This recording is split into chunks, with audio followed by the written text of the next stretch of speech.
قتل گاہوں میں رعایت نہیں برتی جاتی، کوئی اکبر ہو کے اصغر نہیں دیکھا جاتا۔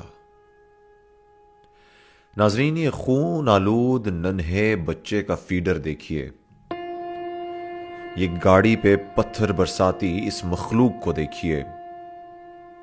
اور اس گاڑی سے لٹکتی ہوئی انسانی لاش کو دیکھیے۔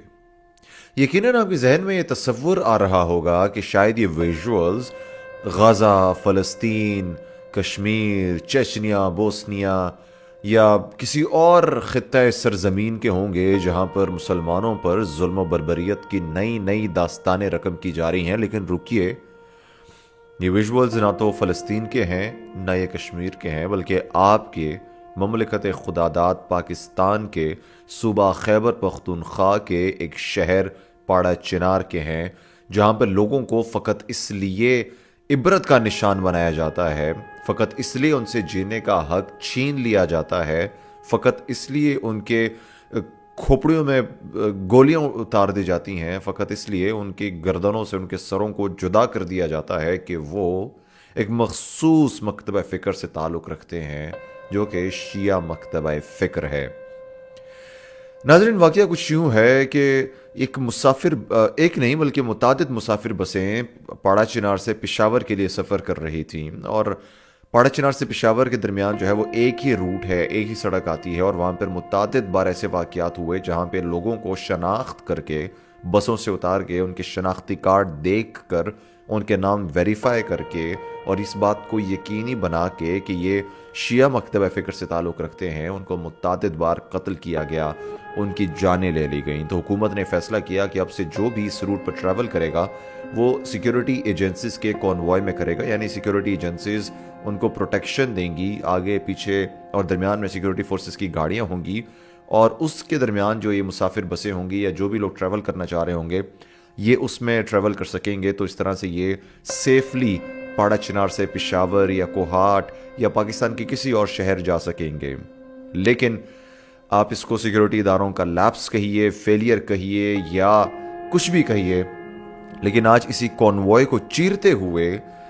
جو شر پسند عناصر ہیں انہوں نے ان مسافر بسوں کو اس کانوائے میں سے الگ کیا، ان کو شناخت کر کے قتل کیا، جو زخمی تھے ان کو اتارا گیا اور اس بات کو یقینی بنایا گیا کہ وہ بھی زندہ سلامت نہ بچ سکیں۔ اور خبریں سامنے آ رہی ہیں کہ ایک مسجد سے ان لوگوں پہ فائرنگ کی گئی، ان کو قتل کیا گیا، اور کیوں قتل کیا گیا اس کی وجہ میں آپ کو پہلے بتا چکا ہوں، صرف اس لیے کہ ان کا تعلق ایک پرٹیکولر مکتبہ فکر سے ہے۔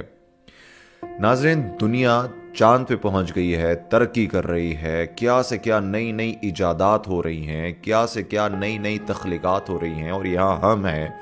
کہ ہم شیعہ سنی فرقہ واریت سے ہی باہر نہیں آ رہے ہیں۔ دنیا میں کتنے مذاہب ہیں اور ان مذاہب کی کتنے فرقے ہوں گے، کتنے ڈویژنز ہوں گی، لیکن مجھے آپ کو ایک ایسا انسیڈنٹ بتا دیں جہاں پہ کسی سیم مذہب کو ماننے والے لوگوں نے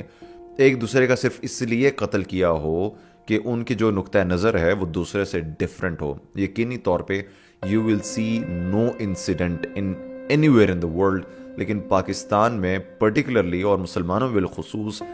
ایک افسوسناک ڈفرینس ہے کہ جس کی بنیاد پہ ہم ایک دوسرے کو قتل کرتے جا رہے ہیں، اور ہمارا جو دشمن ہے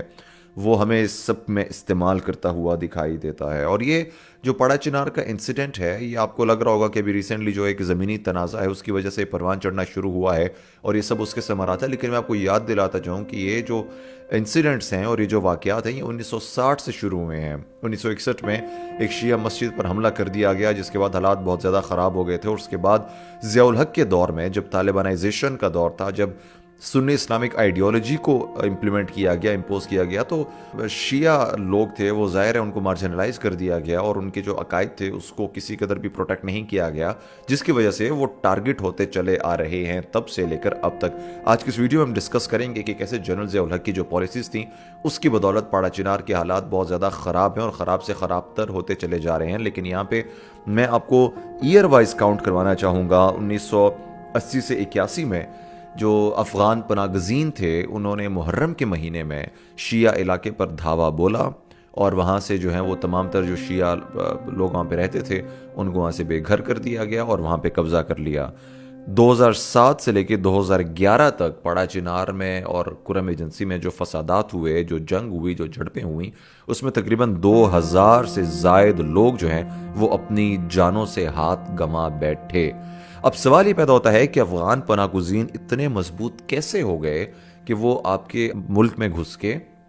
اٹیک کر کے کسی سے کوئی جگہ خالی کروا لیں۔ تو آپ کو یاد ہوگا کہ ضیاء الحق کے دور میں جب سوویت یونین نے افغانستان کو انویڈ کیا تو امریکہ نے ڈالروں کے عوض پاکستان سے وفاداریاں خرید لیں، اور چونکہ پاڑا چنار جو ہے وہ افغان بارڈر پہ ٹچ ہوتا ہے تو امریکہ کی یہ خواہش تھی کہ یہاں پر کیمپس بنائے جائیں، بیسز بنائے جائیں، جہاں پہ مجاہدین کو سوویت یونین کے خلاف لڑایا جائے اور فتح حاصل کی جائے۔ اور اس وقت کی ہماری حکومت نے ڈالروں کے عوض اپنے ضمیر کا بھی سودا کیا اور اپنے لوگوں کا بھی سودا کیا، اور ایز اے ریزلٹ کیا ہوا کہ ضیاء الحق نے مختلف تنظیمیں بنائیں، ان کو امپاور کیا، ان کو اسلحہ مہیا کیا، ان کو ویپنائز کیا تاکہ وہ جا کر سوویت یونین سے لڑ سکیں۔ اس سب کے ضمن میں جو پاڑا چنار میں شیعہ میجورٹی کمیونٹی ہے، توری اور بنگش قبائل، انہوں نے اس سب کو اپوز کیا اور انہوں نے کہا کہ ہم پرائی جنگ کو کیوں اپنے ذمہ لیں اور اپنی سرزمین کو اس کے لیے کیوں استعمال ہونے دیں۔ تو ضیاء الحق نے یہ انسٹرکشنز جاری کیے تھے کہ ان توری اور بنگش قبائل جو کہ سب کو اپوز کر رہے ہیں ان کے خلاف ملیشیا بنایا جائے اور ان کا صفایا کر دیا جائے، جس کی وجہ سے ان لوکل تنظیموں کو امپاور کیا گیا۔ اور اسی ضمن میں ہم نے دیکھا کہ پھر انہوں نے شیعہ میجورٹی ایریاز پر ٹارگٹ کرنا شروع کیا، اس کو خالی کرا لیا، وہاں پہ کیمپس بنائے گئے اور جو امریکہ کا ایک مشن تھا، ایک ویژن تھا، اس کو حاصل کر لیا گیا۔ اور تب سے لے کر اب تک پاڑا چنار ہمیشہ سے تنازعات، ہمیشہ سے لڑائی جھگڑے، ہمیشہ سے فرقہ وارانہ فسادات کا گڑھ اور مرکز بنا ہوا ہے۔ لٹریسی ریٹ کی بات کی جائے تو صرف 13%، یعنی 13% جو لوگ وہاں پہ رہ رہے ہیں وہ تعلیم یافتہ ہیں، اور تمام تر لوگوں کو تعلیم جیسے بنیادی اصول سے بھی دور رکھا گیا ہے۔ اور یہ سب کچھ ہماری حکومتوں کی کارستانیاں ہیں جن کا فوکس بالکل بھی اس سب کی طرف نہیں ہے۔ وزیر اعلیٰ کے پی کے صاحب، علی مین گنڈا پور صاحب ابھی کچھ دنوں میں اسلام آباد کا رخ کرنے والے ہیں اپنے محبوب قائد سے ملنے کے لیے۔ ان سے صرف اتنی گزارش کرنی ہے کہ آپ اپنے محبوب قائد سے ضرور ملیے، لیکن کچھ لمحے کو اس ماں کے پاس بھی چلے جائیے جس نے آج اپنے جوان بیٹے کے جنازے کو اپنی آنکھوں سے دیکھا ہے۔ اس باپ کا بھی پوچھ لیجئے جو اپنے جوان بیٹے کی لاش کو کاندھا دیتے ہوئے تھک گیا ہے۔ اس معصوم بچے کی بھی آپ کوئی قسم پرسی کیجئے، اس معصوم بچے سے بھی پوچھئے جو اپنی ینگ ایج میں ہی اپنے ہاتھ پاؤں کھو دیتا ہے انہی واقعات کی وجہ سے۔ یہ آج کے انسیڈنٹ میں اس بچے سے پوچھئے جس کا باپ جو کہ واحد کفیل تھا وہ بھی جاں بحق ہو گیا۔ لیکن ہم دیکھیں گے کہ اس میں کچھ بھی نہیں ہوگا، یہ واقعات اور حالات ایسے چلتے چلے جائیں گے اور لوگ مرتے چلے جائیں گے، اور یہ جو واقعات ہیں ہمیں روزانہ کی بنیاد پہ دیکھنے کو ملتے رہا کریں گے۔ پہلے اسکول میں اٹیک ہوتا ہے، اساتذہ کو نشانہ بنایا جاتا ہے اس بات کی ویریفیکیشن کرنے کے بعد کہ ان کا تعلق اس پرٹیکولر مکتبہ فکر سے ہے۔ مساجد پر حملہ کیے جاتے ہیں، اور مجھے اچھی طرح یاد ہے کہ جب ایک بار پہلے بھی اس طرح کا جینوسائیڈ ہوا تھا اور عمران خان صاحب کی گورنمنٹ تھی اور جو لواحقین تھے انہوں نے جب لاشیں سڑکوں پر رکھیں اور یہ مطالبہ کیا کہ عمران خان جو کہ اس وقت کے وزیر اعظم تھے وہ خود وزٹ کریں اور ان کو یقین دہانی کروائیں کہ انصاف مہیا کیا جائے گا، تو عمران خان صاحب کے الفاظ تھے کہ میں ان لوگوں کے ہاتھوں بلیک میل نہیں ہوں گا۔ یہ لوگ وہی لوگ ہیں جو اس وقت بھی انصاف کی دہائی دیتے تھے، اس وقت بھی انصاف کی بھیک مانگتے تھے، اس وقت بھی امن و امان کی بھیک مانگتے تھے، اور یہ آج بھی امن و امان کی بھیک مانگتے ہیں، لیکن امن ہے کہ وہ ان کو مل ہی نہیں رہا۔ اور جو افسوسناک بات ہے وہ یہ ہے کہ نہ تو جو وہاں پہ شیعہ کمیونٹی ہے اس کو اس بات کا علم ہے کہ کون ان کو مار رہا ہے، نہ اہل سنت کو علم ہے کہ کون ان کو مار رہا ہے، بلکہ ہم نے دیکھا ہے کہ جب اس طرح کے واقعات تنازعات ہوتے ہیں تو افغانستان سے جو طالبان ہیں وہ سب سے زیادہ فساد بھی پھیلاتے ہیں، سب سے زیادہ جو ہے وہ اس جنگ کو ہوا بھی دیتے ہیں، چونکہ بارڈر پہ ہیں تو وہاں سے افغان طالبان آ جاتے ہیں، وہ جو وہاں پہ اہل تشیع کمیونٹی ہے ان پہ ظلم و بربریت جو ہے شروع کر دیتے ہیں، اور لوگوں کو لگنے لگتا ہے کہ اہل سنت جو ہے ان کو ٹارگٹ کر رہے ہیں اور شیعہ سنی فسادات کو جو ہے وہ پروان چڑھایا جاتا ہے۔ اب جو اہل سنت ہے وہ خوش ہو جاتے ہیں کہ جی ہماری سپورٹ آ گئی ہے، حالانکہ کسی کو بھی خوش نہیں ہونا چاہیے، بلکہ یہ افسوسناک بات ہے۔ یہ آگ صرف اس علاقے تک محدود نہیں ہوتی بلکہ پورے پاکستان میں پھیلتی چلی جائے گی، اور at the end of the day ہم سب لوگوں کی جانیں جو ہیں وہ سٹیک پہ ہیں اگر اس طرح کے واقعات کو میٹیگیٹ نہیں کیا جاتا اور اس کو جو ہے وہ کب نہیں کیا جاتا۔ ہماری حکومت سے اپیل ہے کہ اس واقعے کی جو ہے وہ اس کا نوٹس لیا جائے، جو اس میں ملوث لوگ ہیں دہشت گرد ہیں، ٹیررسٹ ہیں، ان کو قرار واقعی سزا دی جائے اور اس بات کو انشور کیا جائے کہ دوبارہ اس طرح کے جو واقعات ہیں وہ پاڑا چنار میں دیکھنے کو نہ ملیں، کیونکہ پختون جو ہے وہ مر رہا ہے، وہ ہر جگہ پہ اپنے لیے انصاف کی دہائی دے رہا ہے۔ ہم نے دیکھا کہ گرینڈ چرکی میں بھی ان تمام تر امور پر بات چیت کی گئی، لیکن اس کے باوجود بھی سمجھ نہیں آتی کہ یہ فساد پھیلا کون رہا ہے۔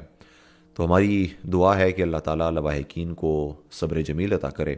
اور ملک پاکستان کو ہمیشہ اس طرح کے واقعات سے بچا کے رکھے اور دور رکھے۔ آپ تمام تر لوگوں کی سماعتوں کا بہت شکریہ، ہمارے ساتھ جڑے رہیے اور ان لوگوں کے لیے آواز اٹھاتے رہیے۔ اظہر اقبال منگش کو دیجیے اجازت، اپنا بہت زیادہ خیال رکھیے گا، اللہ نگہبان۔